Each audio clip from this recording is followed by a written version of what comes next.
വരിയായി ഇങ്ങനെ കബറിങ്ങനെ കുഴിച്ചു വച്ചിരിക്കുകയാ. ആർക്ക് വേണ്ടിയാണെന്നറിയോ? ആ പ്രളയത്തില് മരണപ്പെട്ട് തിരിച്ചറിയാത്ത മയ്യത്തുകളെ ആരാടുന്ന തിരിച്ചറിയാത്ത മയ്യത്തില്ലേ, അവരെ കബറടക്കാനാണ് അങ്ങനെ കുഴിച്ചു വെച്ചത്. അതിൽ ഞങ്ങളെ ഉമ്മമാരുണ്ടാവും, അതിൽ ഞങ്ങളെ ഉപ്പമാരുണ്ടാകും, ഞങ്ങളെ സഹോദരങ്ങളുണ്ടാവും, ഞങ്ങളെ സഹോദരിമാരുണ്ടാകും, ഞങ്ങളെ ചെറുപ്പക്കാരുണ്ടാവും, ഞങ്ങളെ ചെറുപ്പക്കാരികളുണ്ടാവും, ഞങ്ങളെ കുഞ്ഞുവാവകളുണ്ടാകും. ഞങ്ങൾക്കറിയൂരെങ്കിലും നിനക്കറിയാലോ അല്ലാ, ഞങ്ങൾക്കറിയൂലെങ്കിലും നിനക്കറിയാലോ അല്ലാ.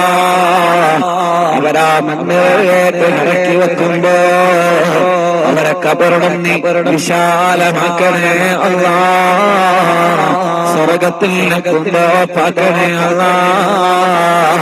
അവർക്ക്